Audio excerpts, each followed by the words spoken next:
السلام عليكم ورحمة الله وبركاته. وعليكم السلام ورحمة الله وبركاته. استغفر الله استغفر الله استغفر الله. رب اغفر لي وتب علي إنك أنت التواب الرحيم. رب اشرح لي صدري ويسر لي أمري واحلل عقدة من لساني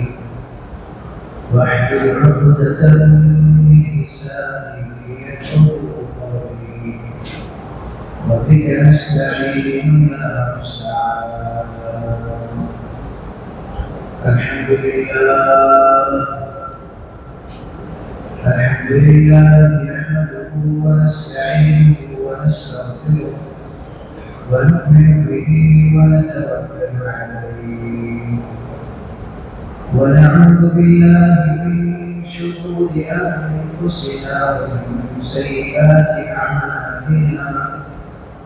من يهده الله فلا مضل له ومن يضلل فلا هادي له.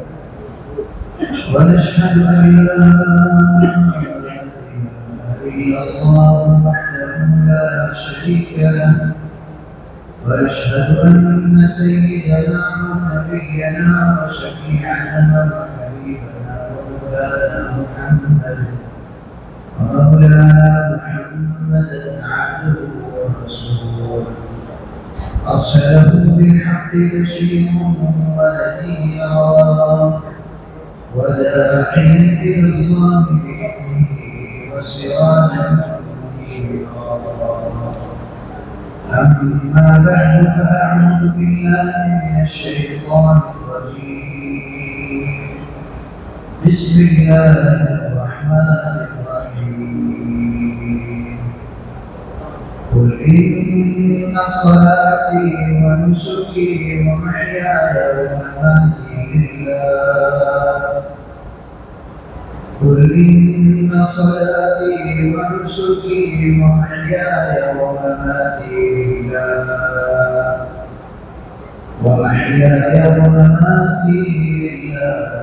رب العالمين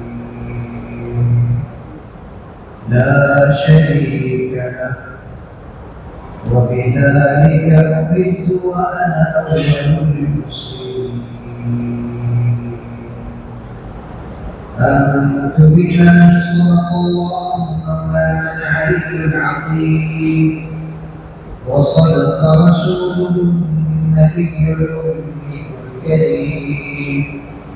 ونحن على ذلك من الشاهدين والشاكرين. والحمد لله رب العالمين.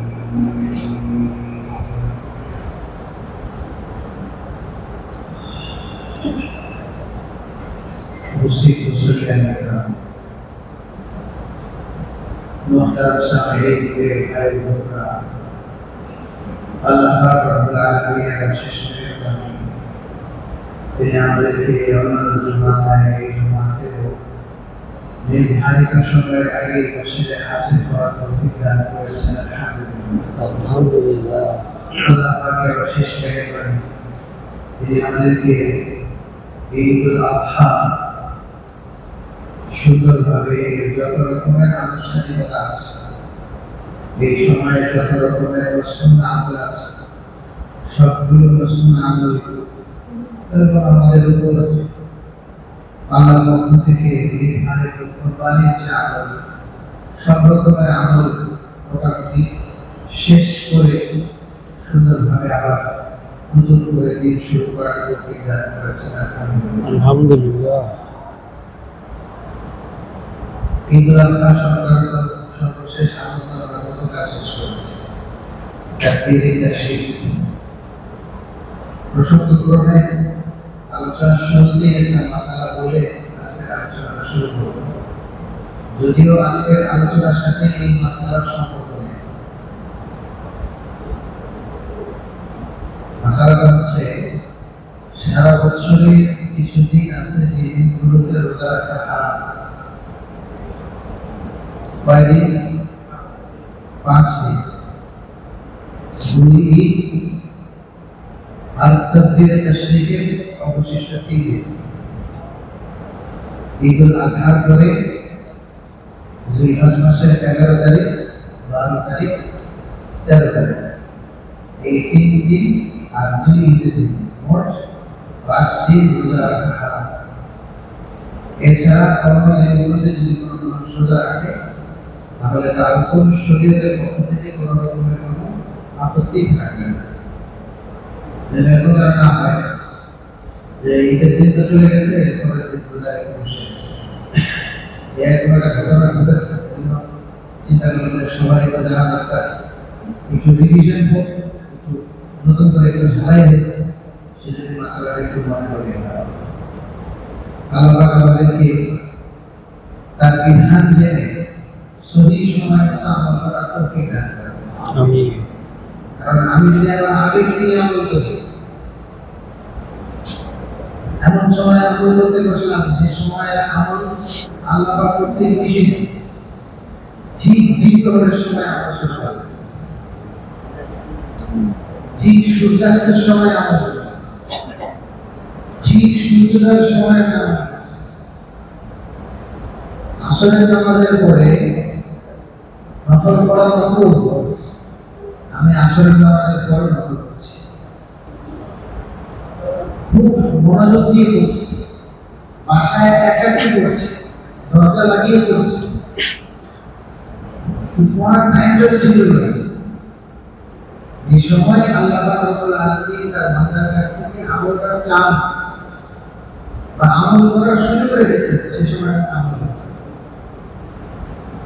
আল্লাহ আমাদেরকে এজন্য আমল করার জন্য যে সহি জ্ঞান দরকার, সহি ইলম দরকার, সেই সহি ইলম আমাদের সবাইকে নসিব করেন। আমিন। আজকে যে বিষয়টি নিয়ে আলোচনা করতে চাই, যদিও আয়াতগুলোতে লাভ করেছি সূরাতুল আনআমের 162 এবং 63 নম্বর আয়াত, যে আয়াতগুলো সাধারণত আলোচনার মধ্যে কিংবা আমাদের চর্চার মধ্যে এগুলো আপনার আগে আসে।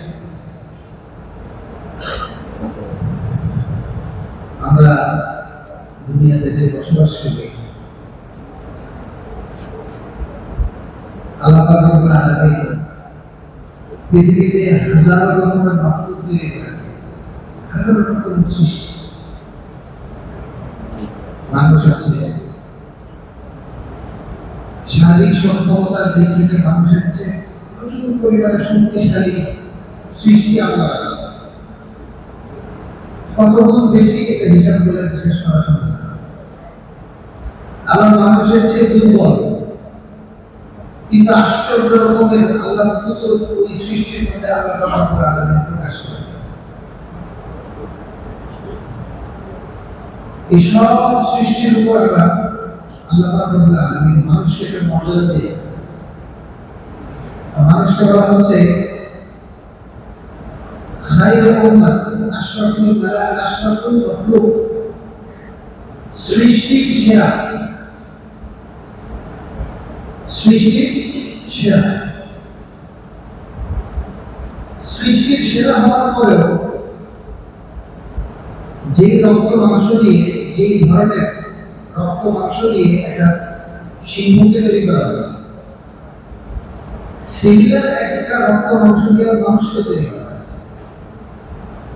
যে রক্ত মাংস দিয়ে একটা বাঘকে তৈরি করা হয়েছে, সিমিলার রক্ত মাংস দিয়ে একটা মানুষকে তৈরি করা হয়েছে। তো সৃষ্টির উপাদানগত দিক থেকে এই মানুষের বিভিন্ন অন্য সৃষ্টির সাথে একটা সামঞ্জস্য আছে। এই জন্য মানুষ যদি আশরাফুল মাখলুক হয়ে যায়, শ্রেষ্ঠ সৃষ্টি হয়ে যায়, এই লকব, এই প্রেফিক্স, এই উপাধি তার শ্রেষ্ঠত্বের জন্য যথেষ্ট হয়ে যাবে? আর কিছু লাগবে না? না, অনেক কিছু লাগবে। যদি সে চিন্তা করে যে এই তকমাটা লেগে গেলেই হয়ে যাবে, আর কিছু লাগবে না, সে ভুল চিন্তায়। কারণ কি? কারণ আমরা এখন যে দুনিয়াতে বসবাস করছি, পৃথিবীর ইতিহাসে আমাদের জানা নাই মানুষের জীবনকে সহজ করার জন্য এত ব্যবস্থাপনা হয়েছে কি আমাদের জানা নাই। এখন যে পিরামিডের নির্মাণ আছে, পিরামিডের নির্মাণের দিকে তাকালে, নির্মাণ শৈলীর দিকে তাকালে, ওই সময়কার পিরামিডের ভিতরে যে সমস্ত জিনিসগুলো অঙ্কন করা আছে ওগুলোর দিকে তাকালে একটা ধারণা হয় যে উন্নতির একটা ছোঁয়া আমাদের আগেও পূর্ববর্তী জাতির গায়ে লেগেছিল, অথবা এই সমস্ত কাজগুলো করা সম্পাদন করা এত সহজ বিষয় না। এত চমৎকার মেজারমেন্টের মাধ্যমে পুরো পিরামিডকে গুছানো, এটা ওই প্রচলিত কোষ্টাগার আর কুলি মজুর দিয়ে এটা সম্পাদন করা সম্ভব না। আমাদের জানা মতে এত সহজ জীবন পৃথিবীর ইতিহাসে আমাদের জানা নাই। এত সুন্দর রোডঘাট, এত সুন্দর বিদ্যুতের ব্যবস্থা, এত সুন্দর মানুষের চলাফেরার ব্যবস্থা। হ্যাঁ, এক সময় তো মানুষ চলতো, মানুষের কাছে যখন বাহন থাকে তখন মানুষ হাঁটে, বাহন আসলে মানুষ দৌড়ায়। এখনকার মানুষ তো উড়ে, এখনকার মানুষ তো উড়ে।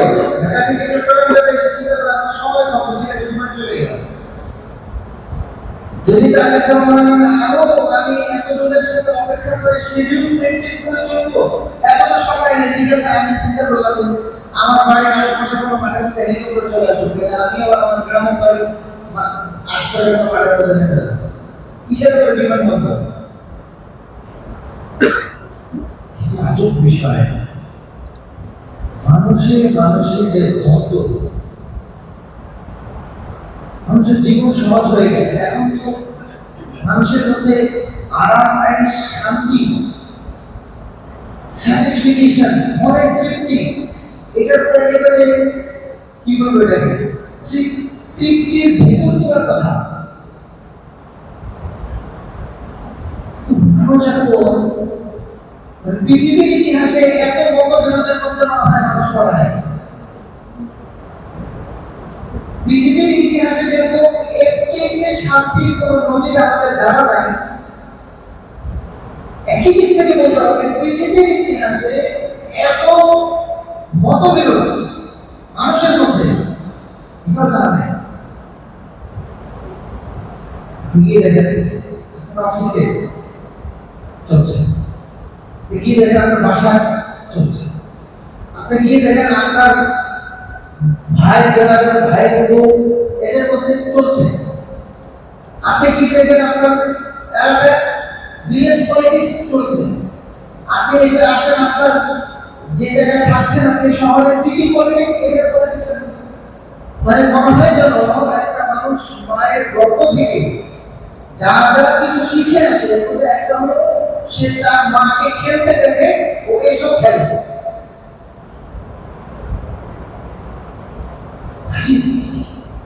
সব জায়গায় মানে দ্বন্দ্ব মতবিরোধ, এমনকি যেখানে দ্বন্দ্ব হওয়ার কথা ছিল না ওখানে আরো বেশি দ্বন্দ্ব। উদাহরণস্বরূপ মসজিদ, এখানে দ্বন্দ্ব হওয়ার কথা ছিল না কিন্তু এখানে আরো বেশি দ্বন্দ্ব। আপনার বাসায় দ্বন্দ্ব নাই, মসজিদে সব দ্বন্দ্ব, আমার বাসায় দ্বন্দ্ব নেই, বাপ ছেলের মাঝখানে দ্বন্দ্ব, ভাই বোনের মাঝখানে দ্বন্দ্ব, দ্বন্দ্ব সবার মত, সবার মত ভিন্নতা তো থাকতে পারে। আল্লাহ রাব্বুল আলামিন এই দুনিয়াকে বৈচিত্র্যময় বানালেন কেন? ভেরিয়েশন পৃথিবীতে প্রত্যেকটা জিনিসের বৈচিত্র্য এজন্য যে এই বৈচিত্র্যের মাঝে ঐক্যের সুর আছে। কিন্তু কোন গাছের রং, কোন ফুলের রং আরেক ফুলের সাথে তো মানাই লাগে না। একটা বাগানে সূর্যমুখী ফুল আছে, গোলাপ ফুল আছে, কিন্তু এটা তো দ্বন্দ্ব হচ্ছে না। তার মানে কি ডিফারেন্স অফ ওপিনিয়ন, এটা খারাপ জিনিস না। ডিফারেন্স অফ ওপিনিয়ন এটা স্বাভাবিক বিষয়। আপনার মাথা আছে, আমার মাথা আছে, আমার মাথায় বুদ্ধি আছে, আমার মাথায় বুদ্ধি আছে, আপনার একটা কথা কিন্তু এই দুইটার মাঝখানে ক্লাস কেন হবে? আচ্ছা, এটা কি শুধু মুসলিম সমাজের চিত্র? আসলে তা নিয়ে বলা যায় যারা নিজেদেরকে আলোকিত মনে করে চলে যান ভোগ বিলাসের উচ্চতায় উঠতে উঠতে উঠতে উঠতে উঠতে উঠতে এখন প্রয়োজন হচ্ছে মায়ের এই সময় নেই সেদিকে সন্তানকে খেয়াল রাখবে। মায়ের এই সময় নেই, আরেকটা বয়সে গিয়ে সন্তানের ওই সময় দেখে সে তার মা বাবার খেয়াল রাখবে নাই।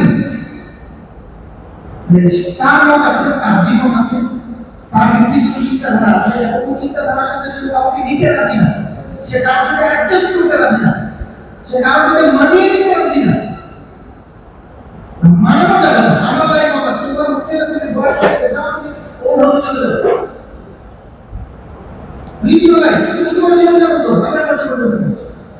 খানা খাওয়া ব্যস্ত জীবনের মধ্যে তুমি আমার মাঝখানে এসো, আমার ব্যস্ততার মধ্যে আমার কাজের মধ্যে সময় নষ্ট করো। এই জন্য দেখা গেছে ফাদার্স ডে, এই মাসে আমি গেল ফাদার্স ডে।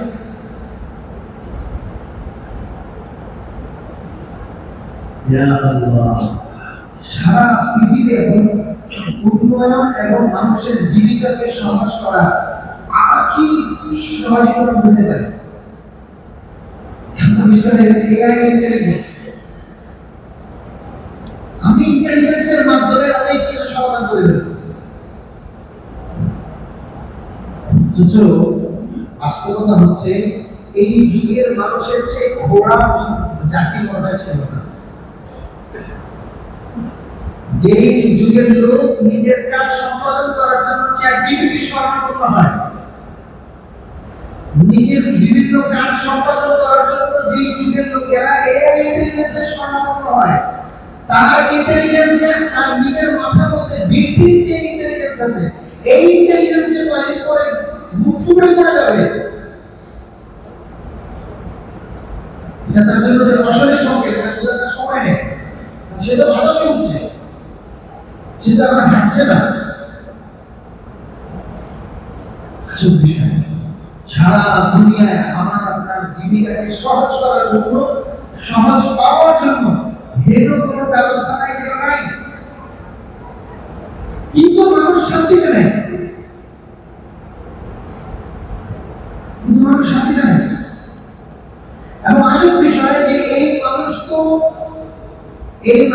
এখন যে কথাটা আমরা কোরবানির সময় বলি, পশু জবাই করার আগে নিজের ভিতরের পশুত্বকে জবাই করতে হবে। সেই পশুত্ব এই মানুষের এত মারাত্মক ভাবে জেগে উঠেছে যে বন জঙ্গলের হিংস্র প্রাণীর মধ্যে এরকম পশুত্ব পাওয়া যায়। বাঘ কি পরিমাণ হিংস্র হবে, এর চেয়ে কয়েক গুণ বেশি হিংস্র, মানে 10-20টা বাঘের হিংস্রতাকে একত্রিত করে একটা মানুষের হিংস্রতা হবে। 50-100টা সিংহের হিংস্রতাকে যদি একত্রিত করা হয়, একটা মানুষের হিংস্রতা হবে। এত হিংস্র হয়েছে মানুষ। কখনো কি কথা আমরা শুনেছি যে ইকবাল রোডের সব কুকুর আর টাউনের সব কুকুর একসাথে তাল মিলে গেছে? বাই চান্স এরকম হতে পারে যে টাউনের একটা কুকুর ইকবাল রোডের মধ্যে একটু ঢুকে গেছিল, ইকবাল রোডের কয়েকটা কুকুর টাউনের কুকুরকে দৌড়ানি দিয়েছে, এটা বলা যায়। এটা কি বলা যাবে যে ইকবাল রোডের সব কুকুর আর টাউনের সব কুকুর মারামারি লেগেছে? কিন্তু এটা বলা যাবে যে ইকবাল রোডের কয়েকটা টাউনের মারামারি লেগেছে।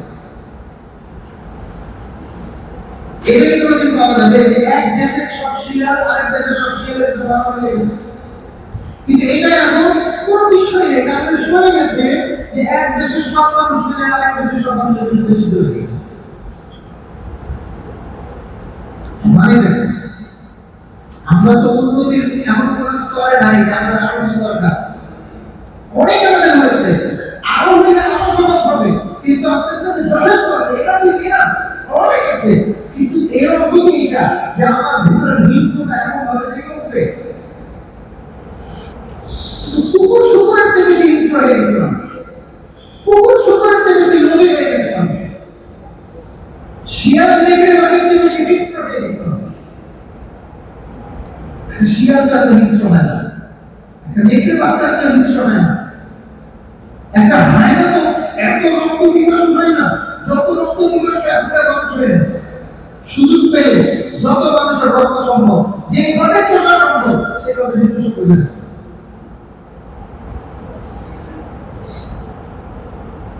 আল্লাহ আমাদেরকে বুঝার তৌফিক দান করুন। আমিন। এজন্য আল্লাহ রাব্বুল আলামিন যুগে যুগে নবীদেরকে পাঠিয়েছেন, যুগে যুগে নবীদেরকে পাঠিয়েছেন, সোয়া লক্ষ নবীদেরকে পাঠিয়েছেন, কম বেশি সোয়া লক্ষ নবীদেরকে পাঠিয়ে আল্লাহ রাব্বুল আলামিন চাইলে তো শিখাতে পারতেন যে how to develop your world, how to develop the earth.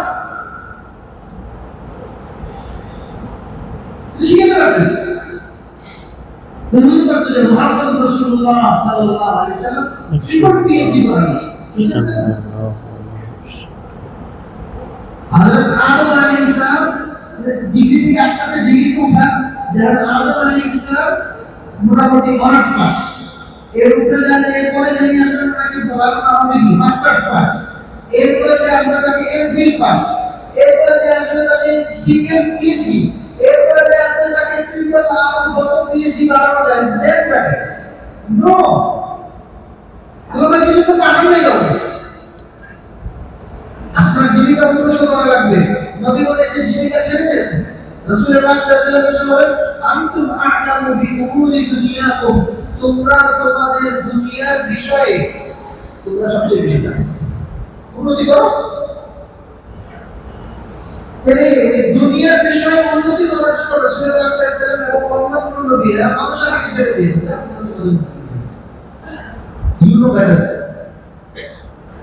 আল্লাহ পাক রব্বুল আলামিন তার এমন প্রিয় বান্দাদেরকে যাদেরকে স্পিরিচুয়ালি এত পাওয়ারফুল করেছেন, যাদেরকে আল্লাহ পাক রব্বুল আলামিন তার কিতাব নাযিল করে ওই কিতাবের ব্যাপারে মুজিজা দিয়ে যাদেরকে এত তাদের তারিফ করে, তাদের সহযোগিতা করে, তাদের পাশে থেকে আল্লাহ পাক রব্বুল আলামিন তাদেরকে প্রতিষ্ঠিত করেছেন।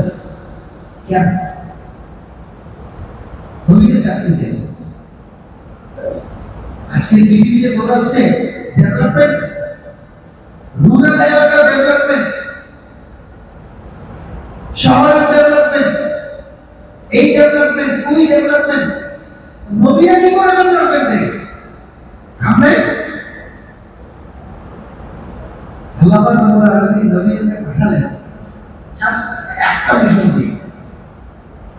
এই মানুষের মস্তিষ্কের উপরে কোনো কাজ যেন না হয়, দুনিয়া এই মানুষের মস্তিষ্কের উপরে কাজ করবে, নবীগণ এই মানুষের মনের উপরে কাজ করবে, দিলের উপরে কাজ করবে,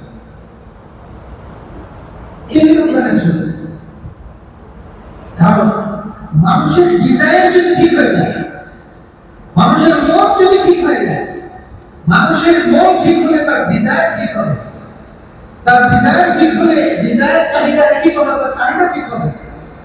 তার চাহিদা যদি ঠিক হয়, এই মানুষকে আল্লাহ পাক রব্বুল আলামিন যে ক্ষমতা দিয়েছেন, যে গভীরতা দিয়েছেন, যে বিস্তৃতি দিয়েছেন, যে যোগ্যতা দিয়েছেন, যে পৃথিবীর কোন সৃষ্টি এই মানুষকে নিজের আয়ত্তে নিতে পারবে না, কোন সৃষ্টি মানুষকে নিজের আয়ত্তে নিতে পারবে না। মানুষকে আল্লাহ ক্ষমতা দিয়েছেন যে সে বিস্তৃত হতে হতে হতে হতে হতে হতে সে তার সাধ্যের ভিতর সমস্ত সৃষ্টিকে নিজের আয়ত্তের ভিতর নিয়ে নেবে। সুবহানাল্লাযী সাখখারা লানা হাযা, পবিত্র এবং মহিমান্বিত এই সত্তা যিনি সব কিছুকে আমাদের অধীনে করে দিয়েছেন। এই মানুষকে আল্লাহ ক্ষমতা দিয়েছেন। পৃথিবীতে এই মানুষকে নিজের আয়ত্তে নেওয়ার মতো কোন সৃষ্টি নাই, একমাত্র সত্তা, যে সত্তা এই মানুষকে নিজের আন্ডারে রেখেছেন তিনি হলেন আল্লাহ। আলা ইয়ালামু মান খালাক, আলা ইয়ালামু মান খালাক, তিনি কি চিনেন না ওই ব্যক্তিকে যাকে তিনি সৃষ্টি করেছেন? ওয়া হুয়াল লাতীফ, তিনি সূক্ষ্ম দ্রষ্টা, প্রত্যেকটা জিনিসকে সূক্ষ্মভাবে দেখেন। ওয়া খাবীর, এবং প্রত্যেকটা জিনিসের ব্যাপারে খুব ভালো করে জানেন। একমাত্র আল্লাহ ছাড়া এই মানুষকে, যে মানুষের প্রতিভা, যে মানুষের দূরদর্শিতা, যে মানুষের সক্ষমতা, যে মানুষের গভীরতা, যে মানুষের বিস্তৃতি, পার খুঁজে পাওয়া যাবে না, পার খুঁজে পাওয়া যাবে না। এত প্রতিভাবাদী মানুষ একমাত্র আল্লাহ সত্তা, যিনি এই মানুষকে নিজের নিয়ন্ত্রণের মধ্যে রেখেছেন। ইন্না লিল্লাহি ওয়া ইন্না ইলাইহি রাজিউন। এই আল্লাহর হুকুমে মানুষ হয়েছে, একমাত্র ওই আল্লাহই আছেন যিনি এই মানুষকে থামাতে পারবেন। অথবা পৃথিবীর কোন সৃষ্টি এই মানুষকে থামাতে পারবে না। আল্লাহ রাব্বুল আলামিন নবীদের মানুষকে এই প্রতিভা দিয়ে, এই রকমারি হাজার হাজার রকমের প্রতিভা দিয়ে, হাজার হাজার বলে কঠিন হবে ইনফিনিট প্রতিভা, মানুষের মধ্যে যে প্রতিভা, এই প্রতিভাকে গড়ে শেষ করা যাবে না। আপনি দেখবেন যে আপনার চিন্তার গভীরতা যেখানে শেষ হচ্ছে, আরেকজনের গভীরতা আপনার থেকে শুরু হচ্ছে, আপনার থেকে শুরু হচ্ছে।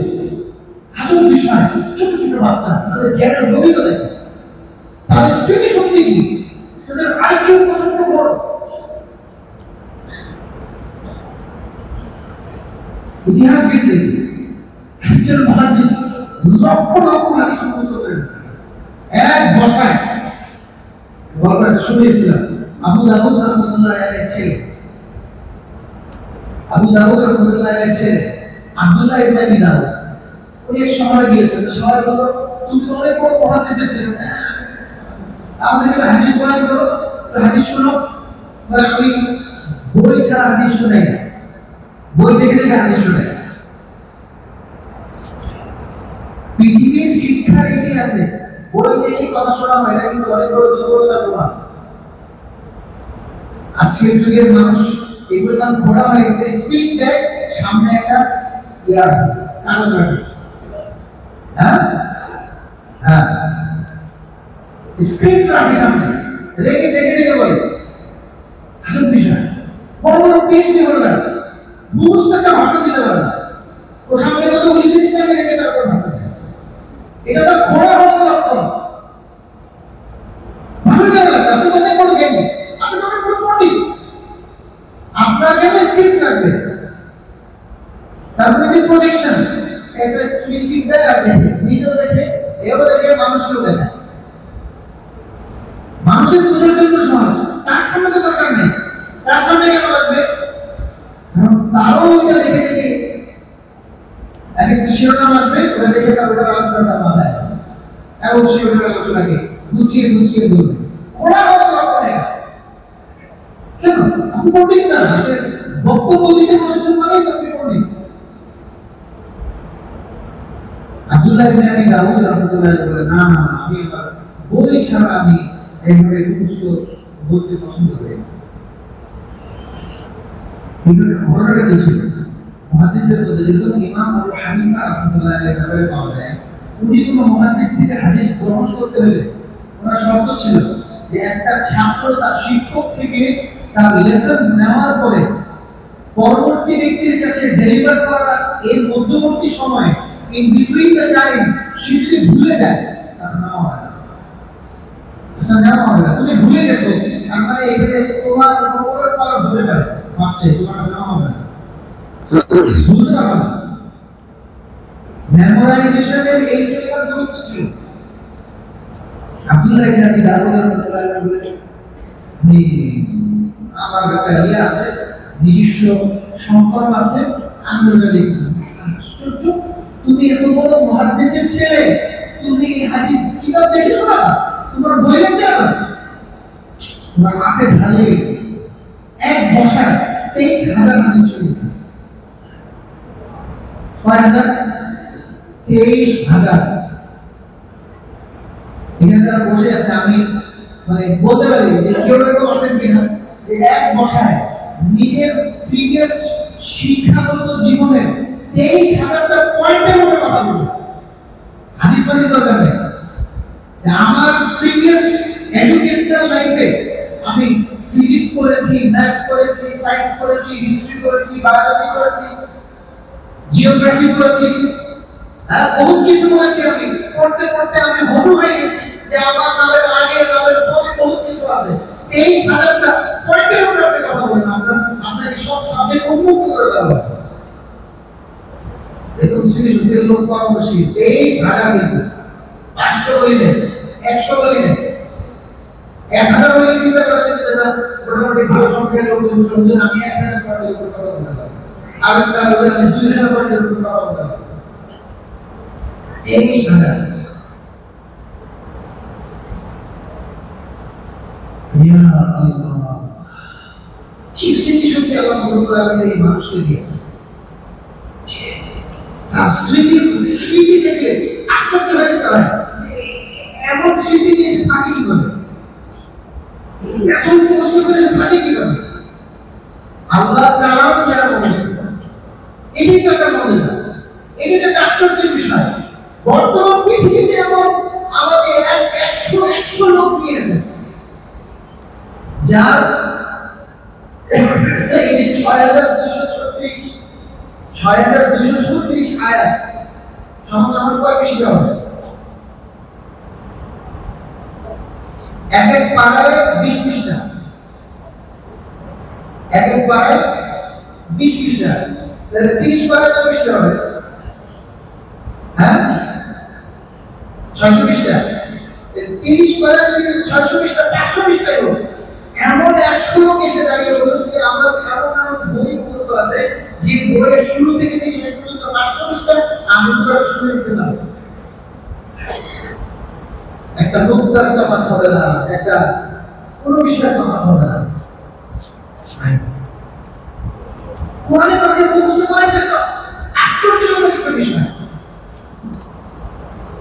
আল্লাহ রব্বুল আলামিন এই মানুষকে জমিনের নিচে, আসমানে, তার মাটির উপরে কত রকমের কত কিছু উদ্ঘাটন করা, আবিষ্কার করা, হ্যাঁ, এটাকে প্রত্যেকটা জিনিসকে কম্বাইনলি অ্যাসেম্বল করা, এর মাধ্যমে অ্যাসেম্বল করার মাধ্যমে আবিষ্কার করা, মানুষের দেহের মধ্যে গবেষণা করা, কত মেধা আল্লাহ রব্বুল আলামিন দিয়েছেন। আশ্চর্যের বিষয়, নবীদেরকে আল্লাহ রব্বুল আলামিন এই সব কিছু পিছনে লাগালেন না। নবীদেরকে একটাই ডিউটি দিলেন, আপনাদের সবার কাজ হলো এই মানুষের মনের উপরে কাজ করে। কারণ এই মানুষের ডিজায়ার যদি ঠিক হয়, তার চাহিদা যদি ঠিক হয়, এই মানুষের ভিতরে প্রাণবন্ত প্রতিভা আছে, এই প্রতিভাগুলো এমন ভাবে প্রস্ফুটিত হবে যেমন সূর্যের আলো প্রস্ফুটিত হয়। সূর্যের আলো যে ছড়ায়, সূর্যের আলো কিন্তু এদিক ছড়ায় ওদিক ছড়ায় এরকম না, এমন প্রবণতার সাথে ছড়ায় পুরো পৃথিবীর পুরো আলোকিত হয়ে যায়। আল্লাহ রাব্বুল আলামিন নবীদের করে এই মানুষের মনের মধ্যে কাজ করে। কারণ এই মানুষের মনের ভিতরে যদি ভালো হয়, তাহলে এই মানুষ ভালো হবে, আর এই মানুষ যদি ভালো হয় দুনিয়া ভালো হবে। এই মানুষের মনের ভিতর যদি খারাপ হয়ে যায়, এই মানুষ খারাপ হবে। এই মানুষ যদি খারাপ হয়, তাহলে শিয়াল, কুকুর, এই বাঘ, নেকড়ে, সিংহ এদের চেয়ে বেশি হিংস্র পৃথিবী হয়ে যাবে।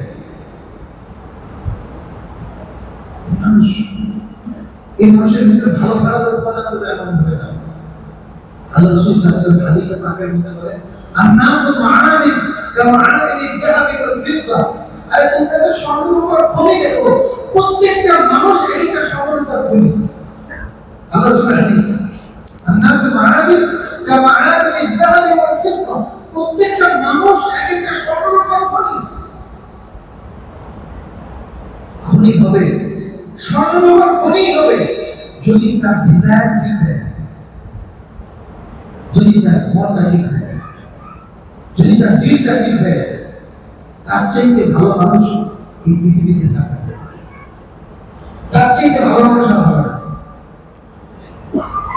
আর পৃথিবীর ইতিহাস ঘেটে দেখেন, মানুষ যখন খারাপ হয়েছে, ইতিহাসের পাতায় পাতায় ধর্ষণ, রক্তপাত, খুন, লুট, খারাপি কোন বার্ষিক করে নেয় এই মানুষ করেছে, এই মানুষ করেছে।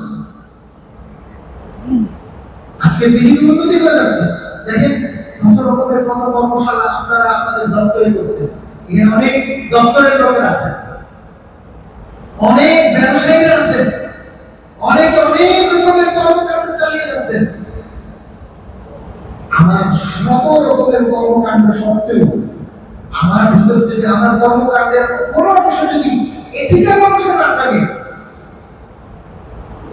যে একটা মানুষ কিভাবে আসল মানুষ হয়, মানুষ যেন হিংসা বশত না হয়, মানুষের ডিজাইন যেন ঠিক হয়ে যায়। ও আত্মীয়তা সম্পর্ক ছিন্ন করবে কিভাবে? ও যদি মানুষ হয়, ও যদি মানুষ হয় ও মিথ্যা কথা বলবে কিভাবে? ও যদি মানুষ হয় ও হারাম খাবে কিভাবে? ও যদি মানুষ হয় ও জিনা করবে কিভাবে? ও যদি মানুষ হয় ও সুদ খাবে কিভাবে? ঘুষ দিবে কিভাবে? ঘুষ দিবে কিভাবে? ঘুষ দিবে কিভাবে? ও যদি মানুষ হয়, এই ডিজায়ারগুলো যদি ঠিক করার পর আবার ১৭ রকমের কর্মশালার মধ্যে যদি এই অংশ না থাকে যে আমি মানুষকে আসল মানুষ হিসেবে পৃথিবীতে উপস্থাপন করার জন্য আমি আমার কর্মশালার মধ্যে কাজ করছি, এটা না হয় তাহলে আপনার কর্মশালা আমার কর্মশালা টোটালি ফেল। আমরা মনে করছি রোডঘাট বানালে ভালো হয়ে যাবে, বিমান আবিষ্কার করে ফেললে, রকেট আবিষ্কার করে ফেললে ভালো হয়ে যাবে, বিল্ডিং আবিষ্কার, বিল্ডিং বানালাম, চমৎকার অট্টালিকা বানালাম, এবং এমন অট্টালিকা বানালাম যে আমার অট্টালিকা এয়ার সার্কুলেশনের ব্যবস্থা এমন ভাবে করা যে শীতাতপ নিয়ন্ত্রণের ব্যবস্থা করা লাগবে না, কোনো এয়ার কন্ডিশন লাগবে না, আমার বিল্ডিং এমনিতেই ঠান্ডা থাকে। এত হাই টেক প্রযুক্তি আমি এখানে ব্যবহার করেছি। হোয়াট এভার ইউ ডু, মানুষ যদি ভালো না হয় আর এই বিল্ডিংগুলোতে যদি মানবরূপী কুকুর শুকুর যদি বসবাস করে, তাহলে এই সমাজ কখনো শান্ত হবে না, এই সমাজে কখনো শান্তি আসবে না। এই সমাজে প্রতিদিন দেখা যাবে এই সমাজে ধর্ষণ হচ্ছে, প্রতিদিন দেখা যাবে এই সমাজে কোন স্বাভাবিক স্বাভাবিক কারোর উপর দাবি তুলে দিয়েছে, প্রতিদিন দেখা যাবে এই সমাজের বড় ছোট অধিকার খর্ব করে নিয়েছে, প্রতিদিন দেখা যাবে এই সমাজের ধনী গরিবের রক্ত শুষে তার সম্পদকে শূন্য করে দিয়ে তাকে রাস্তার মধ্যে নামিয়ে দিয়েছে, প্রতিদিন দেখা যাবে। তাহলে এটা শেষ কোথায়? এটা শেষটা কোথায়? আমি একজনের রক্ত শুষে খাবো, আমি একজনের অধিকার পেয়ে খাবো, আমি একজনের অধিকার কষ্ট করে খাবো, এটা শেষটা কোথায়? প্রত্যেকটা জিনিসই তো একটা শেষ আছে। মানুষ যদি আল্লাহর দেয়া সিস্টেমের বাইরে যদি চলে যায়, তার শেষ ডিজাস্টার ছাড়া কিছু নেই, তার শেষ ধ্বংস ছাড়া কিছু নাই। আপনি চলে যান ইউরোপ আমেরিকাতে, যে লোকটা সারাদিন মদ খেতে খেতে জিনা করতে করতে অসৎ পথে চলতে চলতে বাট ঢুকে চলে গেছে, তাকে জিজ্ঞাসা করেন যে তুমি তো তোমার জীবনে 60 ইয়ার্স চিল করেছো, 60 ইয়ার্স তুমি উম্মতের মতো চলেছো, তুমি কি শান্তি পাচ্ছ? সেও বলবে সে অশান্তি, সেও বলবে সে এত শান্তি খুঁজে পায় না। আরে সে তো শান্তির পথে নাই। মানুষ মানুষের জায়গায় ঠিক আছে, কিন্তু মানুষের কেবলা পরিবর্তন হয়ে গেছে। মানুষের যে কেবলা আল্লাহমুখী হওয়ার দরকার ছিল, সেই কেবলা এখন এই দুনিয়ার এই সমস্ত অপ্রাসঙ্গিক জিনিসের দিকে চলে গেছে। আশ্চর্যের বিষয়, এই মানুষ যদি মানুষের মতো মানুষ হয়, এই মানুষ যদি তার দিক ঠিক করে ফেলে, এই মানুষ যদি তার সফলতার রাজপথে উঠে যায়, তো এই মানুষ তার কাছে আরাম আয়েশের সরঞ্জাম না থাকলেও সে ওটার ব্যবস্থা করে নেবে, সেটার ব্যবস্থা করে নেবে। রাসূল পাক সাল্লাল্লাহু আলাইহি ওয়াসাল্লামের সংস্পর্শে আসার পরে সাহাবায়ে কেরামের পজিশন দেখে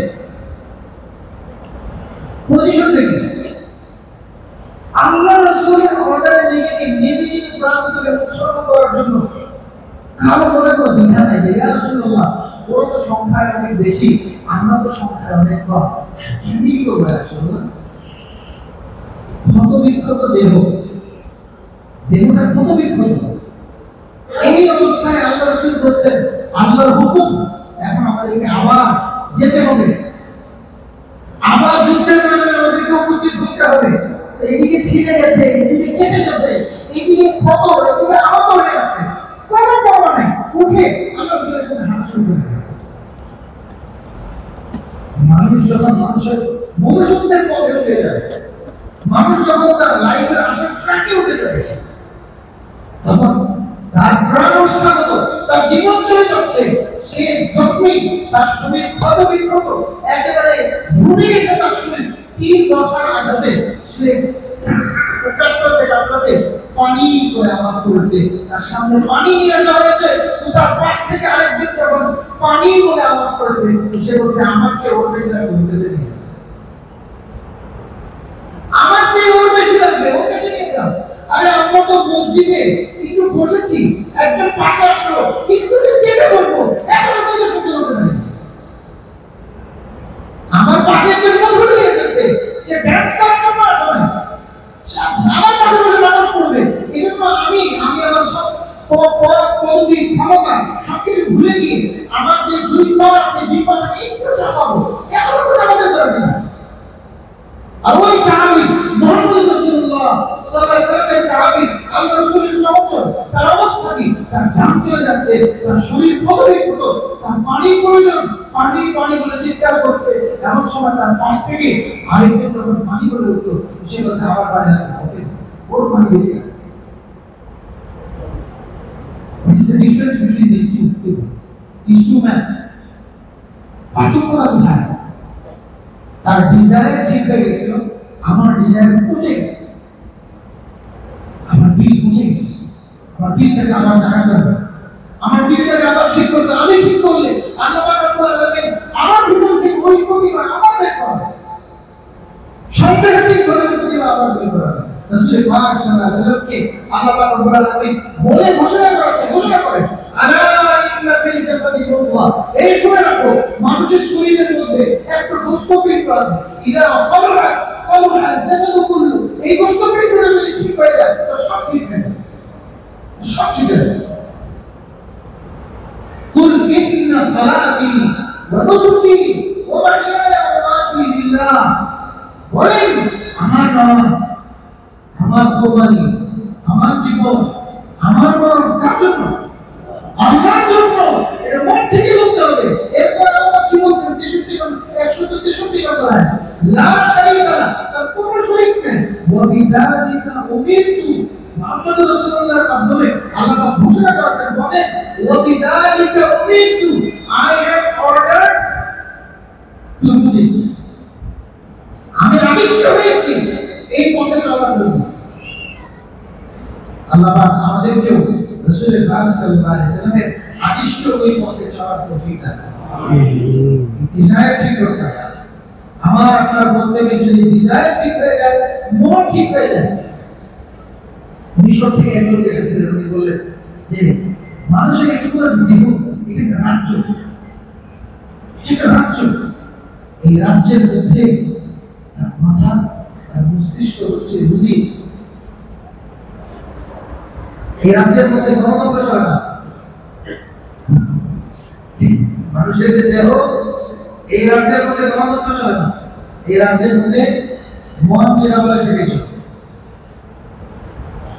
গণতন্ত্র যদি চলতো তাহলে কোন বুড়া মানুষ শোয়া থেকে দাঁড়াতো না, কারণ তার গোড়ালিও ব্যথা করে, হাঁটুও ব্যথা করে, কোমর ব্যথা করে, হাতও ব্যথা করে, পিঠও ব্যথা করে, তার মানে অনেকগুলো অঙ্গ ব্যথা করে। কিন্তু এই গোড়ালিয়া যখন নাকি মন রাজি হয়ে গেছে যে আমি হাইলা সালাত শুনেছি, এখন আমি মসজিদে যাব, ব্যথা করলে ব্যথা করবে, মন যখন রাজি হয়ে গেছে এই গোড়ালিয়া ঘুম থেকে উঠে খুব আরাম করতে করতে উঠবে, কামড় লাঠিতে ধরে করে মাটিতে ছেঁচড়ে ছেঁচড়ে বসে গেছে। মনটাকে আল্লাহ পাক বানিয়েছেন পুরো দেখে বাচ্চা, ও যদি রাজি হয়ে যায়, যত কষ্ট থাকুক, যত কিছু থাকুক, সব সহজ করে দেবে। আর এই মন যদি রাজি না হয়, মাথায় বহুত কিছু আছে, মস্তিষ্কে অনেক ভাষা আছে, অনেক বিদ্যা আছে, অনেক বুদ্ধি আছে, অনেক কিছু আছে, মন রাজি। নামাজ যে ফরজ, এটা কি মহল্লার লোকজন জানে না? মহল্লার লোকজন জানে, কিন্তু কোরবানির এই ছুটিতে 2.5 কাতারের বেশি মুসল্লি আসে কেন? এই কোরবানির এই ছুটিতে পিক সময়, মাগরিবের সময় 2.5 কাতার 3 কাতার বেশি মুসল্লি আসে কেন? সবাই কি ভুলে গেছে? মস্তিষ্ক থেকে এটা ডিলিট হয়ে গেছে যে নামাজ ফরজ, আল্লাহ মুছে দিয়েছে।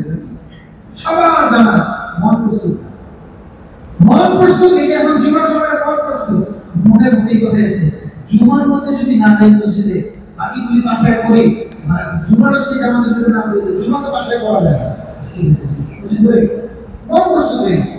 এই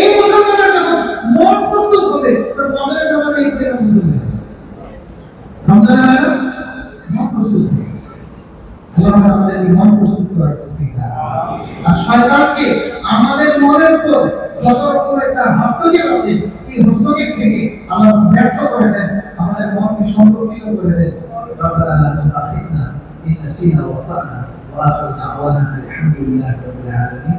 যারা শুরু করেনি সারা